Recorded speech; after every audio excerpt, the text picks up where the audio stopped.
രാജ്യത്തെ ഇപ്പോൾ നവംബർ 8-ന് മുമ്പും ശേഷവുമുള്ള ഇന്ത്യ എന്ന് തരംതിരിക്കാം. 500, 1000 നോട്ടുകളുടെ പിൻവലിക്കൽ അങ്ങനെയാണ് ഈ രാജ്യത്തെ ജനജീവിതം മാറ്റിമറിച്ചത്. രാജ്യത്തെ കറൻസിയുടെ 80% വരുന്ന 500, 1000 നോട്ടുകളുടെ സാധുവാക്കൽ അങ്ങനെ ഒരവസ്ഥയിലേക്ക് രാജ്യത്തെ നയിച്ചില്ലെങ്കിലേ അത്ഭുതമുള്ളൂ. ATMകളിലെയും ബാങ്കുകളിലെയും നീണ്ട ക്യൂകൾ, കച്ചവടം മുടങ്ങിയ വാണിജ്യ കേന്ദ്രങ്ങൾ, ആശുപത്രികളിലും റെയിൽവേ അടക്കമുള്ള പൊതു സംവിധാനങ്ങളിലും ജനങ്ങളുടെ സാമ്പത്തിക അരക്ഷിതാവസ്ഥ ഒക്കെ മാധ്യമങ്ങളിൽ നിറഞ്ഞു. അത് സംബന്ധിച്ച വിവാദങ്ങളും ചർച്ചകളും സമരങ്ങളും ഒക്കെ ഇപ്പോഴും മാധ്യമങ്ങളിൽ നിറയുന്നു. എന്നാൽ ഇന്ന് നോട്ട് ടു നോട്ട് ചർച്ച ചെയ്യുന്നത് ഇതിനുശേഷം എന്ത് എന്നതാണ്. ഇഷ്ടപ്പെട്ടാലും ഇല്ലെങ്കിലും ക്യാഷ്ലെസ് ഇക്കോണമി അഥവാ കറൻസി ഇല്ലാത്ത സമ്പദ് വ്യവസ്ഥ എന്ന യാഥാർത്ഥ്യത്തിലേക്കുള്ള പാതയിലാണ് രാജ്യം. ഡിജിറ്റൽ മണി എന്നത് പൊതുജനം ജീവിതശീലമാക്കേണ്ടിയിരിക്കുന്നു. 500, 1000 നോട്ടുകളുടെ അസാധുവാക്കൽ കൊണ്ട് ബാങ്കുകളിലുള്ള നിങ്ങളുടെ പണത്തിന് ഒന്നും സംഭവിച്ചിട്ടില്ല എന്ന് മനസ്സിലാക്കേണ്ടിയിരിക്കുന്നു. അതുകൊണ്ട് ഇനിയും നിങ്ങൾക്ക് ക്രയവിക്രയവും ഇടപാടുകളും സാധാരണ പോലെ തുടരാം എന്നും മനസ്സിലാക്കേണ്ടിയിരിക്കുന്നു. അതിന് മാറ്റം വരേണ്ടത് നമ്മുടെ ശീലങ്ങളിലാണ്. എന്തൊക്കെയാണ് ആ ശീലങ്ങൾ?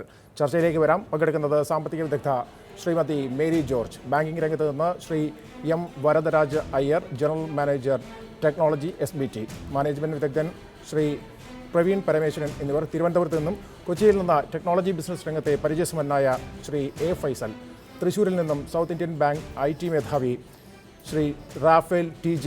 എല്ലാവർക്കും സ്വാഗതം. ചർച്ചയിലേക്ക് തുടങ്ങാം. നമുക്ക് ശ്രീമതി മേരി ജോർജിൽ നിന്നും. നേരത്തെ പറഞ്ഞതുപോലെ തന്നെ നവംബർ 8-ന് ശേഷം ഒരുപക്ഷെ തൻ്റെ ലൈഫ് ടൈമിൽ അല്ലെങ്കിൽ ജീവിതകാലത്ത് ഒരിക്കലും ഒരു ഇന്ത്യക്കാരൻ ഇതിനു മുമ്പ് നേരിടേണ്ടി വന്നിട്ടില്ലാത്ത ഒരു സാഹചര്യത്തിലേക്കാണ് രാജ്യം എത്തി നിൽക്കുന്നത്. പക്ഷേ ഈ ഒരു അവസ്ഥയെ നേരിടാൻ ഈ രാജ്യം പക്വമായിരുന്നു. ഈ കറൻസി ഇല്ലാത്ത സമ്പദ് വ്യവസ്ഥ എന്ന ഒരവസ്ഥയിലേക്ക് എത്താനായിട്ട് ഇവിടുത്തെ 130 കോടി ജനം പക്വമായിരുന്നു. എങ്ങനെയാണ് നിരീക്ഷിക്കുന്നത്? തീർച്ചയായിട്ടും ഇന്ത്യൻ ഇക്കോണമി അല്ലെങ്കിൽ ഇന്ത്യയിലെ ഈ 130 കോടി ജനം സജ്ജരായിരുന്നില്ല എന്നത് സത്യം. പക്ഷേ ഇതിലേക്കുള്ള ഒരു പ്രയാണത്തിലാണ് ഇന്ത്യ. ഉദാഹരണത്തിന് ഈ പ്രയാണം ഇന്നലെയോ ഇന്നോ തുടങ്ങിയതല്ല. രാജീവ് ഗാന്ധി ഇവിടെ പ്രധാനമന്ത്രിയായിരുന്ന സമയത്ത് അദ്ദേഹം പറഞ്ഞിട്ടുണ്ട്, 1 രൂപ പാവപ്പെട്ടവന് വേണ്ടി ചെലവഴിച്ചാൽ അതിൽ 88 പൈസയും മധ്യവർത്തികളിലേക്ക് പോകുന്നു, 12 പൈസ മാത്രമേ എത്തേണ്ടടുത്ത് എത്തുന്നുള്ളൂ എന്ന്. അപ്പോൾ ഈ മധ്യവർത്തികളെ ഒഴിവാക്കാൻ എന്താണ് ഒരു മാർഗം? മധ്യവർത്തികളെ ഒഴിവാക്കാനുള്ള മാർഗങ്ങളെ പറ്റിയുള്ള ആലോചനയിലാണ് ഫിനാൻഷ്യൽ ഇൻക്ലൂഷൻ എന്ന കോൺസെപ്റ്റിലെ UPA ഗവൺമെൻറ് തന്നെ എത്തിച്ചേർന്നത്. അങ്ങനെ അത് ഫിനാൻഷ്യൽ ഇൻക്ലൂഷൻ അതുപോലെ തന്നെ ഏത് രീതിയിലുള്ള സഹായവും സാധാരണക്കാരിലേക്ക് പകരുമ്പോൾ അത് നേരിട്ട് അവരിലെത്തുക, മിഡിൽ മെൻ ഇല്ലാതെയാവുക. അതിനു വേണ്ടിയാണ് ഡയറക്റ്റ് ബെനിഫിറ്റ് ട്രാൻസ്ഫർ അഥവാ DBT സിസ്റ്റം കൊണ്ടുവന്നത്. പക്ഷേ ഇപ്പോൾ DBT ഒരു സത്യമായി. അതുപോലെ തന്നെ നരേന്ദ്രമോദി ഗവൺമെൻറ് വന്നതിന് ശേഷം UPA തുടങ്ങി വെച്ച ആ ഫിനാൻഷ്യൽ ഇൻക്ലൂഷൻ പ്രോസസ്സ് തുടരുകയാണ് ചെയ്തത്. തുടരുന്നു എന്ന് അവർ അംഗീകരിക്കുകയും ചെയ്തു. അത് തുടർന്നത് ഫിനാൻഷ്യൽ ഇൻക്ലൂഷൻ പ്രധാനമന്ത്രി ജൻധൻ യോജന സ്കീം, അതായത് ബാങ്ക് അക്കൗണ്ട് ഇല്ലാത്ത എല്ലാ പാവപ്പെട്ടവർക്കും ബാങ്ക് അക്കൗണ്ട് തുടങ്ങി കൊടുക്കുക, ഗവൺമെൻറ് തന്നെ തുടങ്ങി കൊടുക്കുക. അങ്ങനെയാണ്, അതായത് ഗവൺമെൻറ്റിൻ്റെ കർശനമായ നിയന്ത്രണത്തിൽ ഗവൺമെൻറ് അറിവിൽ തുടങ്ങി കൊടുക്കുക എന്നതായിരുന്നു ലക്ഷ്യം. അങ്ങനെ ഇപ്പോൾ ഈ കുറഞ്ഞ കാലം കൊണ്ട് തന്നെ 25 കോടിയിലധികം പ്രധാനമന്ത്രി ജൻധൻ അക്കൗണ്ടുകൾ തുടങ്ങിക്കഴിഞ്ഞു. അതുകൊണ്ടാണ് ഞാൻ പറഞ്ഞത്, ഒരു വിദൂര സ്വപ്നമാണെങ്കിൽ പോലും ആ സ്വപ്നത്തിലേക്ക് നാം സാവകാശം നടന്നെടുക്കുകയാണ് എന്ന്. അപ്പോൾ ഒരു ചോദ്യം, എന്തുകൊണ്ട് ക്യാഷ്ലെസ് ഇക്കോണമിയിലേക്ക് അല്ലെങ്കിൽ ഒരു ഡിജിറ്റൈസ്ഡ് സിസ്റ്റത്തിലേക്ക് നാം പോകണം? അത് ഇപ്പോഴും ബാങ്ക് അക്കൗണ്ടുകൾ ഇല്ലാത്ത ഡിജിറ്റൈസ്ഡ് ആയിട്ടുള്ള പ്രോസസ്സിങ്ങിലേക്ക് വരാൻ പറ്റാത്ത, അത്രയധികം സാക്ഷരത ഇല്ലാത്ത, ഇപ്പോഴും നിരക്ഷരതയുള്ള ഇന്ത്യയിൽ എങ്ങനെ സാധ്യമാകും? ഈ ബുദ്ധിമുട്ടുകളെ നാം അതിജീവിക്കുകയും ഡിജിറ്റൈസേഷനിലേക്ക് എത്തിപ്പെടുകയും ചെയ്താൽ ഉണ്ടാകുന്ന പ്രയോജനങ്ങൾ നിരവധിയാണ്.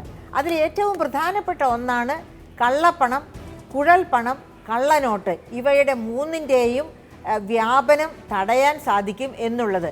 ഇവ 3ൻ്റെയും വ്യാപനം തടയുക എന്ന് വച്ചാൽ തന്നെ കൂടുതൽ നികുതി ഗവൺമെൻറ്റിലേക്ക് കിട്ടുക, അതുപോലെ തന്നെ എല്ലാ തരത്തിലുമുള്ള വികസന പ്രവർത്തനങ്ങൾ സുസാധ്യമായി തീരുക എന്നുള്ളതൊക്കെയാണ്. കാരണം കള്ളപ്പണവും കള്ളനോട്ടും കുഴൽപ്പണവും മൂലം ഇന്ത്യയിലെ ഒട്ടുമിക്ക അർബൻ സെൻറ്ററുകളിലെങ്കിലും, മാത്രമല്ല ഗ്രാമങ്ങളിൽ പോലും ഭൂമിയുടെ വില വലിയ തോതിൽ കുതിച്ചുയർന്നു. അതുകൊണ്ട് തന്നെ സാധാരണക്കാർക്കെന്നല്ല, ഗവൺമെൻറ്റിന് പോലും വികസന പ്രവർത്തനത്തിന് ഭൂമി ഏറ്റെടുക്കാൻ പറ്റാത്തൊരവസ്ഥയിൽ എത്തിച്ചേർന്നു. അപ്പം ഇങ്ങനെയൊക്കെ വികസനത്തെ ടോർപിഡോ ചെയ്യുന്ന ഒരു സംവിധാനം കള്ളപ്പണം മൂലം ഇന്ത്യയിൽ ഉടലെടുത്തു. ഇതിനെതിരെയാണ് ഇപ്പോൾ വളരെ ശക്തമായ ഈ നോട്ട് പിൻവലിക്കൽ പരിപാടിയുമായിട്ട് ഗവൺമെൻറ് വന്നിട്ടുള്ളത്. അപ്പം ഇതിൻ്റെ അടുത്ത സ്റ്റെപ്പ് എന്ന രീതിയിലാണ് നമ്മൾ ഈ ഡിജിറ്റൈസേഷൻ, അതായത് പക്ഷേ അതോടൊപ്പം തന്നെ നമ്മൾ കൂട്ടി വായിക്കേണ്ടതുണ്ട്. നേരത്തെ പറഞ്ഞത് 130 കോടി ജനമുള്ള ഒരു രാജ്യമാണ്. ഇപ്പോൾ മുംബൈയിലെ ചേരിയിൽ താമസിക്കുന്ന ആൾ മുതൽ തൊട്ടടുത്ത് താമസിക്കുന്ന അംബാനി വരെയുള്ള ആ ഒരു വൈവിധ്യമാണ് ഇന്ത്യയിലേക്കുള്ളത്. ഏകദേശം ഒരു 38 ദശലക്ഷത്തോളം ചെറുകിട മേഖലയിൽ പ്രവർത്തിക്കുന്ന തൊഴിലാളികളുണ്ട്. ഏകദേശം 4 ദശലക്ഷത്തോളം മൊത്ത വ്യാപാര മേഖലയിൽ പ്രവർത്തിക്കുന്നവരുണ്ട്. ഒപ്പം മത്സ്യബന്ധന മേഖലയിൽ പ്രവർത്തിക്കുന്നവരുണ്ട്. അതോടൊപ്പം തന്നെ നമുക്ക് നാട്ടിൻപുറങ്ങളിലൊക്കെ കാണാം തലച്ചൂടായിട്ട് സാധനങ്ങൾ കൊണ്ടുപോയി വിറ്റ് ഉപജീവനം കഴിക്കുന്നവരൊക്കെ ഉണ്ട്. ഈ ഒരു വലിയ വൈവിധ്യമുള്ള ഒരു ജനസഞ്ചയത്തെ മുഴുവൻ കുറഞ്ഞ കാലം കൊണ്ടോ അല്ലെങ്കിൽ കുറച്ച് കൂടിയ കാലം കൊണ്ടോ എങ്ങനെ ഈ ഒരു സിസ്റ്റത്തിലേക്ക് എത്തിക്കാം? അവരുടെ പ്രശ്നങ്ങൾ കൂടി അഭിസംബോധന ചെയ്യാതെ അല്ലെങ്കിൽ അഡ്രസ്സ് ചെയ്യാതെ ഈ ഡിജിറ്റൈസേഷനെ നമുക്ക് സമീപിക്കാൻ കഴിയുമോ? അതായത് നാട്ടിൽ നടന്നുകൊണ്ടിരിക്കുന്ന വികസനത്തെ നാം തമസ്കരിക്കുന്നത് കൊണ്ടാണ് നമുക്ക് ഇത്ര വലിയ ഭീതി തോന്നുന്നത്. കാരണം ഞാൻ കുടുംബശ്രീയെ പറ്റി വളരെ വ്യാപ്തമായ ഒരു സ്റ്റഡി സൂക്ഷ്മ തലത്തിൽ നടത്തിയതാണ്. അപ്പോൾ എനിക്ക് അറിയാൻ കഴിഞ്ഞത് ഇവിടുത്തെ വനിതകൾ, കേരളത്തിലെ വനിതകൾ മുഴുവനും ഡിജിറ്റൈസ് ചെയ്യാൻ തയ്യാറായിട്ടുള്ളവരാണ്. അവർക്കൊക്കെ ബാങ്ക് അക്കൗണ്ട് ഉള്ളവരാണ്. ഇല്ലാത്തവർ വളരെ ചുരുക്കം, അതായത് എഴുന്നേറ്റ് നടക്കാൻ വയ്യാത്ത പരുവത്തിലൊക്കെ ഉള്ളവരായിരിക്കും മിക്കവാറും ബാങ്ക് അക്കൗണ്ട് ഇല്ലാണ്ട് കേരളത്തിലുള്ളത്.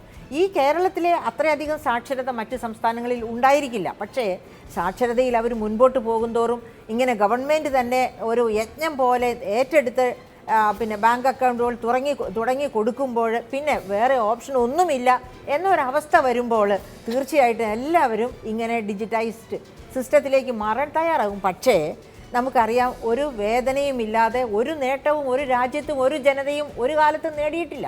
അപ്പം അങ്ങനെ വരുമ്പോഴത്തേക്കും അങ്ങനെ നേട്ടം അതായത് ഈ കള്ളപ്പണം ഇല്ലാതെയാക്കിയാൽ അല്ലെങ്കിൽ ഇങ്ങനെയുള്ള ഈ പ്രതിലോമ ശക്തികളെ ചെറുത്തു തോൽപ്പിക്കാൻ കഴിഞ്ഞാൽ അതിൻ്റെ ഏറ്റവും വലിയ ഗുണഭോക്താക്കൾ ഈ സാധാരണക്കാരാണ്. ഇപ്പോൾ കള്ളപ്പണം ആണ് ഏറ്റവും പ്രധാനമായിട്ടും ധനധ്രുവീകരണത്തിലേക്ക്, അതായത് ഇല്ലാത്തവനും ഉള്ളവനും തമ്മിലുള്ള വിടവ് വർദ്ധിപ്പിച്ചു കൊണ്ടുവരാനായിട്ട് ഏറ്റവും കാരണമായി തീരുന്നത് കള്ളപ്പണമാണ്. ബാങ്ക് വഴിയല്ലാതെ യാതൊരു തരത്തിലുള്ള ഇടപാടുകളും ഇല്ല എന്നൊരവസ്ഥയിലേക്ക് വരുമ്പോൾ തീർച്ചയായിട്ടും കള്ളപ്പണക്കാർക്കും മറ്റു കുഴൽപ്പണക്കാർക്കും ഒന്നും അവിടെ സ്ഥാനമില്ലാതാകുന്നു. അപ്പോഴും നുഴഞ്ഞു കയറാൻ അവർ അവസ്ഥകൾ കണ്ടെത്തേക്കാം. പക്ഷേ അതിന് ആ സമയത്ത് നമ്മൾ ചിന്തിച്ചാൽ മതിയോ? ഇപ്പോൾ ആ ഒരു മേഖലയിലേക്ക് നമുക്ക് തിരിച്ചു വരാം. ഇപ്പോൾ ശ്രീ വരദരാജ അയ്യർ, 80% കറൻസിയാണ് പിൻവലിക്കപ്പെട്ടത് ഇന്ത്യൻ സമ്പദ് വ്യവസ്ഥയിൽ നിന്നും, അല്ലെങ്കിൽ അസാധുവാക്കപ്പെട്ടത്. പിന്നീട് കൃത്യമായി പറയുകയാണെങ്കിൽ 86% വരെ വരും എന്ന് പറയുന്നു. ബാക്കിയുള്ള 14% 100-ൻ്റെയും മറ്റു ചെറിയ ഡിനോമിനേഷനുകളിലെയും നോട്ടുകൾ കൊണ്ടാണ് ജനം ക്രയവിക്രയം ചെയ്യുന്നത്. പക്ഷേ കള്ളപ്പണമല്ലാത്ത വെള്ളപ്പണം ബാങ്കിൽ ഉള്ളവയിൽ ആർക്കും ഒന്നും നഷ്ടപ്പെട്ടിട്ടില്ല. പക്ഷേ ജനം വല്ലാതെ ഭയന്നിട്ടുണ്ട്, തങ്ങളുടെ സമ്പത്തിന്, സ്വത്തിന്, ആസ്തിക്ക് എന്തോ സംഭവിച്ചിട്ടുമെന്ന്. ഇതിൽ സർക്കാരിൻ്റെ സതുദ്ദേശം നേരത്തെ പറഞ്ഞതുപോലെ തന്നെ കറൻസി ഇല്ലാത്ത ഒരു സമ്പദ് വ്യവസ്ഥയിലേക്ക് നയിക്കുകയാണ്. പക്ഷേ ഈ പെട്ടെന്നുള്ള നടപടികൾ ജനത്തിൽ ഒരു വല്ലാത്ത ഭയാശങ്കകൾ വിതച്ചിട്ടുണ്ട്. അത് ഏത് തരത്തിലാണ് പ്രതിഫലിച്ചത്? ഈ 86% എൻ്റെ അനുമാനം, പേഴ്സണൽ അനുമാനമാണ്, ഒരു 40-50% കൂടുതൽ ആക്ച്വലായിട്ട് ട്രാൻസാക്ഷൻ വരുന്നില്ല. അപ്പം ഈ 86% നോട്ട് പിൻവലിച്ചു എന്നുള്ളത് ഈ സിസ്റ്റത്തിൽ നിന്ന് ആക്ച്വലായിട്ട് വിഡ്രോ ചെയ്തിട്ട് അതിൽ കള്ളപ്പണം മാറ്റി നിർത്തി കഴിഞ്ഞാൽ ഒരുപക്ഷെ ബാങ്കിങ് സംവിധാനങ്ങളെ ഒഴിവാക്കുന്ന അല്ലെങ്കിൽ ബാങ്കിങ് സംവിധാനങ്ങളിലേക്ക് വരാത്ത ഒരുപാട് സാധാരണക്കാരുണ്ട്. നമ്മൾ നേരത്തെ പറഞ്ഞ വീട്ടമ്മമാർ, അല്ലെങ്കിൽ നാട്ടിൻപുറത്ത് കച്ചവടം നടത്തുന്നവർ, അതുമല്ലെങ്കിൽ മത്സ്യബന്ധന തൊഴിലാളികൾ, അതുമല്ലെങ്കിൽ ചെറുകിട തോട്ടം തൊഴിലാളികളൊക്കെ ഏകദേശം 30 ലക്ഷത്തിലേറെയാണ് രാജ്യമാകെ നോക്കുകയാണെങ്കിൽ അവരുടെ എണ്ണം. അവരൊന്നും ഒരുപക്ഷെ ഈ ബാങ്കിങ് രംഗത്തേക്ക് വരുന്നില്ല. അവരെയും കൂടി ഉൾപ്പെടുത്തിക്കൊണ്ട് അല്ലെങ്കിൽ അവരെ മാറ്റി നിർത്തിക്കൊണ്ട് ഈ ഡിജിറ്റൈസേഷൻ എന്ന് പറയുന്നത് മറുവശത്ത് നോക്കുകയാണെങ്കിൽ എനിക്ക് തോന്നുന്നത്, ഇപ്പോൾ മാധ്യമങ്ങളോട് പറയുകയാണ്, എന്നെങ്കിലും ഇത് കുറച്ച് ഊതി വീർപ്പിച്ചിട്ടില്ലയോ എനിക്ക് സംശയം. ഈ 86% കറൻസി സിസ്റ്റത്തിൽ നിന്ന് പോയി കിട്ടിയെന്ന് പറയുമ്പോൾ അത് കുറച്ച് അതിശയോക്തിപരമല്ലേ? ശരിക്കും പറഞ്ഞാൽ ഈ 500-ൻ്റെ 1000-ൻ്റെയൊക്കെ ഉപയോഗിക്കുന്നവർ ഇന്നത്തെ ഇൻകം ടാക്സ് റൂൾസും മറ്റു റൂൾസ് പ്രകാരം ഒരു ക്ലിപ്സ് തുകയ്ക്ക് അധികമായിട്ട് 1 ലക്ഷമോ 2 ലക്ഷം എന്നുള്ളത് നമ്മൾ രൂപയായിട്ട് ക്രയവിക്രയം പാടില്ലെന്നാണ് നിയമം. അത് ചെക്കായിട്ടോ ഇലക്ട്രോണിക് ട്രാൻസ്ഫറായിട്ടോ ചെയ്യണം. അപ്പം മാക്സിമം ഇത്രയും എമൗണ്ടിൽ മേ ബി ഒരു 20-30% ഇറ്റ് ഹാസ് നോട്ട് കം. അപ്പം ഇപ്പോൾ കണക്ക് കാണുന്ന ഏകദേശം 50 ലക്ഷം, അതിൻ്റെ ഈ 86% പകുതിയോളം തിരിച്ച് ബാങ്കിൽ വന്നിട്ടുണ്ട്. മിക്കവാറും ബാക്കിയുള്ളത് പുറത്ത് കാണിക്കാൻ പറ്റാതെ വെച്ചുകൊണ്ടിരിക്കുകയായിരിക്കാം. അതുകൊണ്ട് ഈ ഇക്കണോമിയിൽ ഇമ്പാക്റ്റ് എന്നുള്ളത് എന്താണ്, നമ്മൾ ഇത്രയും നാൾ വന്നതിൻ്റെ ഒരു എക്സസീവ് റിയാക്ഷനായിട്ട് എനിക്ക് തോന്നിയിരിക്കുന്നു. ശ്രീ ടി ജെ റാഫേലിനോടാണ്. ശ്രീ ടി ജെ റാഫേൽ, താങ്കൾ പറയുകയാണെങ്കിൽ ജനം ഭയന്നിട്ടുണ്ടോ, അല്ലെങ്കിൽ ഇപ്പോൾ ഈ ട്രാൻസാക്ഷനിൽ അല്ലെങ്കിൽ ഓൺലൈൻ ട്രാൻസാക്ഷനിൽ ഒരു കുതിച്ചുചാട്ടം കാണുന്നുണ്ടോ? ഒരുപക്ഷേ ഡിജിറ്റൈസേഷൻ അല്ലെങ്കിൽ മണി ഡിജിറ്റൈസേഷൻ എന്നതുകൊണ്ട് സർക്കാർ ഉദ്ദേശിച്ച ഭാഗത്തേക്ക് തന്നെ കാര്യങ്ങൾ നീങ്ങുന്നുണ്ടോ? എങ്ങനെയാണ് താങ്കൾക്ക് ഇതുമായി ബന്ധപ്പെട്ട് പ്രവർത്തിക്കുന്ന ആളെന്ന തരത്തിൽ ഈ അനുഭവം? 2 ലക്ഷം ATM രാജ്യത്ത് വന്നു കഴിഞ്ഞു. 12 ലക്ഷം POS മെഷീൻ, അതായത് സ്വൈപ്പിംഗ് മെഷീൻസ് ആൾക്കാർ യൂസ് ചെയ്യുന്നുണ്ട്. അപ്പോൾ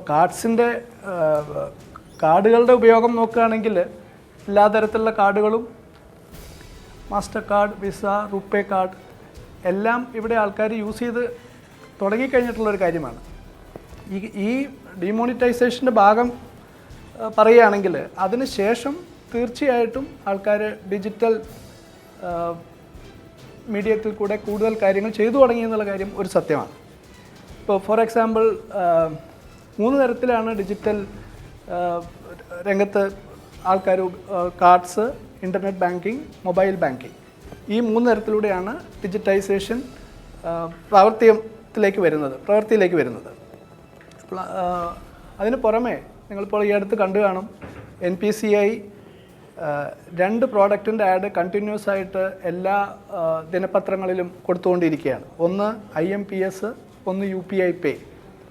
ഇത് ഇന്ത്യൻ സമ്പദ് വ്യവസ്ഥയിൽ ഡിജിറ്റൈസേഷനിൽ വലിയൊരു കുതിപ്പുണ്ടാക്കാൻ പോകുന്ന ഒരു കാര്യമാണ്, especially UPI pay. Smart phone ഉപയോഗിച്ചുള്ള മൊബൈൽ ബാങ്കിംഗ് എളുപ്പമാക്കുന്നതിനാണ് യൂണിഫൈഡ് പേയ്മെൻറ്റ് ഇൻ്റർഫേസ് രൂപീകരിച്ചിരിക്കുന്നത്. നിലവിൽ 21 ബാങ്കുകളാണ് UPI പേയ്മെൻറ്റ് സർവീസിൻ്റെ കീഴിൽ വരുന്നത്. VPI അഥവാ വെർച്വൽ പേയ്മെൻറ്റ് അഡ്രസ്സിനെയാണ് വെർച്വൽ ID എന്ന് പറയുന്നത്. UPIയിലെ ഇടപാടുകൾ നടക്കുന്നത് ഈ വെർച്വൽ ID അടിസ്ഥാനമാക്കിയാണ്. നമ്മൾ നൽകുന്ന പേരോ നമ്പറോ എന്തും നമ്മുടെ വെർച്വൽ ID ആക്കാം. ഇതും ബാങ്കിൻ്റെ പേരും ചേരുന്നതായിരിക്കും നമ്മുടെ വെർച്വൽ ID. ഈ ID മറ്റൊരാൾക്ക് ഒരിക്കലും ഉണ്ടായിരിക്കില്ല. നിലവിൽ ആൻഡ്രോയിഡ് പ്ലാറ്റ്ഫോമിലുള്ള ഫോണുകൾ ഉപയോഗിക്കുന്നവർക്കായാണ് UPI ആപ്ലിക്കേഷനുകൾ നൽകിയിരിക്കുന്നത്. ഓരോ ബാങ്കിൻ്റെയും സൈറ്റുകളിൽ നിന്നോ ഗൂഗിൾ പ്ലേ സ്റ്റോറിൽ നിന്നോ ആപ്ലിക്കേഷനുകൾ ഡൗൺലോഡ് ചെയ്യാം. നമ്മുടെ ബാങ്കിൽ അക്കൗണ്ട് ഇല്ലാത്തവർക്ക് പോലും പ്ലേ സ്റ്റോറിൽ നിന്ന് ഇത് ഡൗൺലോഡ് ചെയ്യാവുന്നതാണ്. എന്നിട്ട് 1-to-1 പേയ്മെൻറ്റ് ചെയ്യാൻ പറ്റും. അത് ഇപ്പം ക്യാഷ് ഓൺ ഡെലിവറി വരുന്നതോ, ഓൺലൈൻ പർച്ചേസ് നടത്തിയതോ, കടയിൽ പോയി സാധനം പോട്ടെ, ഒരു ഓട്ടോറിക്ഷ കയറി യാത്ര ചെയ്ത ആൾക്ക് പോലും ഈ ആപ്പിൽ നിന്ന് പേയ്മെൻറ്റ് കൊടുക്കാൻ പറ്റും. UPI ആപ്പ് ഡൗൺലോഡ് ചെയ്ത് ബാങ്ക് അക്കൗണ്ടുമായി ബന്ധിപ്പിച്ച് ഇതിനെ ഉപയോഗിക്കാം. ഡെബിറ്റ് കാർഡ് ഉപയോഗിച്ച് എല്ലാ ബാങ്കിൻ്റെയും ATMിൽ നിന്ന് പണം പിൻവലിക്കുന്നത് പോലെ തന്നെയാണ് UPI ഉപയോഗിച്ചുള്ള ഇടപാടുകളും. ഏതെങ്കിലും ബാങ്കിൻ്റെ UPI ഇൻസ്റ്റാൾ ചെയ്താൽ ഇടപാടുകൾ നടത്താം. UPI സേവനത്തിൻ്റെ പരിധിയിൽ വരുന്ന ബാങ്ക് അക്കൗണ്ട് ഉണ്ടാകണമെന്ന് മാത്രം. പ്രതിദിനം 1 ലക്ഷം രൂപയുടെ ഇടപാടുകൾ വരെ നടത്താനാണ് UPI സംവിധാനം അനുവദിക്കുന്നത്. നിലവിൽ പ്രത്യേക ചാർജുകളൊന്നും തന്നെ UPI അടിസ്ഥാനമാക്കിയുള്ള ഇടപാടുകൾക്ക് ബാങ്കുകൾ ഈടാക്കുന്നില്ല. ഇലക്ട്രോണിക് വാലറ്റുകൾ, ഇപ്പോൾ പേടിഎം അല്ലെങ്കിൽ അതുപോലെയുള്ള പല സർവീസുകളും ഉപയോഗിക്കുന്നവർക്ക് പണം നഷ്ടപ്പെടുന്നതായുള്ള പരാതികൾ, അതൊക്കെ ഒറ്റപ്പെട്ടതായിരിക്കാം. പക്ഷേ ഇത്തരം വാർത്തകൾ ആണ് ഒരുപക്ഷെ ജനങ്ങളെ അകറ്റി നിർത്തുന്നത്. അതുകൊണ്ട് ജനങ്ങൾക്ക് ഏത് തരത്തിലുള്ള ഒരു ഉറപ്പ് കൊടുക്കാൻ കഴിയും? അതായത് നിങ്ങളുടെ പണം ഇത്തരത്തിലുള്ള ടെക്നോളജി ഉപയോഗിച്ച് ട്രാൻസാക്ട് ചെയ്യുന്നതിൽ ഒരു പ്രശ്നവും വരുന്നില്ല, അത് കുറച്ചും കൂടി എളുപ്പമാണ്, സൗകര്യപ്രദമാണ്. ഇത്തരത്തിലൊരു അവയർനെസ്, അത്തരം കാര്യങ്ങളിലേക്കല്ലേ ഇനി അടുത്ത പടിയായി കടക്കേണ്ടത്? തീർച്ചയായിട്ടും കൺവീനിയൻസും സെക്യൂരിറ്റിയും ഒരുമിച്ച് വേണമെന്നുള്ള കാര്യത്തിൽ ഒരു തർക്കവുമില്ല. ഇപ്പോൾ ഈ 3 പ്രോഡക്റ്റിൻ്റെ കാര്യം ഞാൻ പറഞ്ഞു, card, internet banking, mobile banking. ഇപ്പം ഞങ്ങളുടെ ബാങ്ക്, സൗത്ത് ഇന്ത്യൻ ബാങ്കിനെ പറ്റി പറയുകയാണെങ്കിൽ, ഞങ്ങൾ ഒരു പ്രോഡക്റ്റ് അവതരിപ്പിച്ചിട്ടുണ്ട്. ഒരുപക്ഷെ ഇന്ത്യയിൽ ആദ്യമായിട്ടാണ് ഇങ്ങനെ ഒരു ബാങ്ക് ഒരു സെക്യൂരിറ്റി ഫീച്ചർ അവതരിപ്പിക്കുന്നത്. അതായത് നിങ്ങളുടെ അക്കൗണ്ട് യൂസ് ചെയ്യുന്നതിന് മുമ്പ് നിങ്ങൾക്ക് ഈ 3 ഡിജിറ്റൽ പ്രോഡക്ട്സ് എനേബിൾ ചെയ്യാം, ഡിസേബിൾ ചെയ്യാം. ഒരു ATM യൂസ് ചെയ്യാൻ ഒരു ATM കൗണ്ടറിലേക്ക് കടക്കുന്നതിന് മുമ്പ് നിങ്ങളുടെ അക്കൗണ്ട് എനേബിൾ ചെയ്യുന്നു, ATM യൂസ് ചെയ്യുന്നു, ക്യാഷ് എടുക്കുന്നു.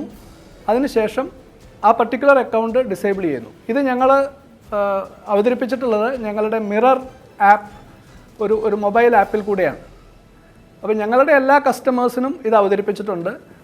രാജ്യത്തെ പല ബാങ്കുകളും കാർഡ്സിൽ മാത്രമായിട്ട് ഇത് അവതരിപ്പിച്ച് കഴിഞ്ഞ് ഒരുപാട് അഡ്വർടൈസ്മെൻറ്റ് ഞാൻ കാണുന്നുണ്ട്. അത് ചെയ്തു കഴിഞ്ഞാൽ കൺവീനിയൻസും ഉണ്ട്, സെക്യൂരിറ്റിയും ഉണ്ട്.